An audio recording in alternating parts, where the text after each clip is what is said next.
বিশ্বকাপের কোয়ার্টার ফাইনালে আর্জেন্টিনার বিপক্ষে ম্যাচে সুইজারল্যান্ডের ফরওয়ার্ড ব্রিল এমবোলোর ভাগ্যে জুটেছে লাল কার্ড। তবে কোনো ফাউল করার অপরাধে নয়, বরং ফাউল আদায়ের চেষ্টায় ডাইভ দেওয়ার কারণে এমন ভাগ্য বরণ করতে হয়েছে তাকে। আর এই ঘটনার কারণেই ম্যাচের গতিপথ বদলে যায় বলে মন্তব্য করেছেন সুইস কোচ মুরাত ইয়াকিন। বিস্তারিত ডেস্ক রিপোর্টে।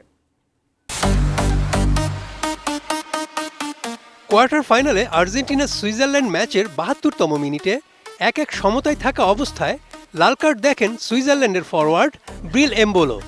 ভিএআর এর সিদ্ধান্তে এই লাল কার্ড দেখানো রেফারি জোয়াও পিনহেইরোর সিদ্ধান্তটা মেনে নিতে পারছে না সুইজারল্যান্ড। আর্জেন্টিনার বিপক্ষে ৩-১ গোলে হারের পর সংবাদ সম্মেলনে ক্ষোভ প্রকাশ করেন সুইস কোচ মুরাত ইয়াকিন। তার মতে এমবোলোর লাল কার্ডই খেলার মোড় ঘুরিয়ে দিয়েছে। এমবোলো বল নিয়ে আর্জেন্টিনার বাইলাইনের দিকে এগিয়ে যাচ্ছিলেন। এ সময় পারদেস তাকে চ্যালেঞ্জ করেন। প্রথমে পর্তুগিজ রেফারি জোয়াও পিনহেইরো মনে করেন পারদেস ফাউল করেছেন, ফলে তাকে হলুদ কার্ড দেখান। উন্নত মানের কাঁচামাল আরআইএল অ্যাঙ্গেল এন্ড চ্যানেল। এখন কাঠের দিন শেষ, আরআইএল এর বাংলাদেশ।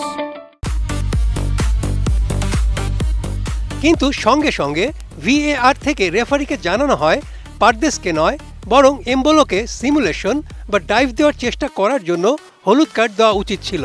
রিপ্লে দেখে বোঝা যায় ফাউল হওয়ার মতো কোনো সংস্পর্শই হয়নি, বরং ফাউল আদায়ের উদ্দেশ্যে এমবোলো ডাইভ দিয়েছিলেন। এরপর মিস্টেকেন আইডেন্টিটি বা ভুল ফুটবলারকে শাস্তি দেওয়ার বিধান প্রয়োগ করে রেফারি পারদেসের কার্ড বাতিল করেন এবং এমবোলোকে দ্বিতীয় হলুদ কার্ড দেখান। যেহেতু ম্যাচের শুরুতেই তিনি একটি হলুদ কার্ড দেখেছিলেন, তাই দ্বিতীয় হলুদ কার্ড নিয়ম অনুযায়ী লাল কার্ডে পরিণত হয়। লাল কার্ড দেখার পর এমবোলো আবেগ নিয়ন্ত্রণ করতে পারেননি। দুই হাতে মুখ ঢেকে কান্নায় ভেঙে পড়েন তিনি। পরে সতীর্থ ও কর্মকর্তাদের সঙ্গে মাঠ ছেড়ে টানেলে চলে যান। সুইজারল্যান্ড কোচ মুরাত ইয়াকিন ম্যাচ শেষে এই লাল কার্ড নিয়ে নিজের হতাশা প্রকাশ করে বলেছেন, তারা ম্যাচে আধিপত্য বিস্তার করেছিল এবং খেলাটা নিয়ন্ত্রণ করছিল, কিন্তু লাল কার্ডের কারণে তাদের এমন একটি নিয়মের শাস্তি পেতে হলো যেটা তার কাছে বোধগম্য নয়। অবশ্য এভাবে বিদায় নেওয়া ভীষণ কষ্টের। আজকের ম্যাচে এমন ফল প্রাপ্য ছিল না।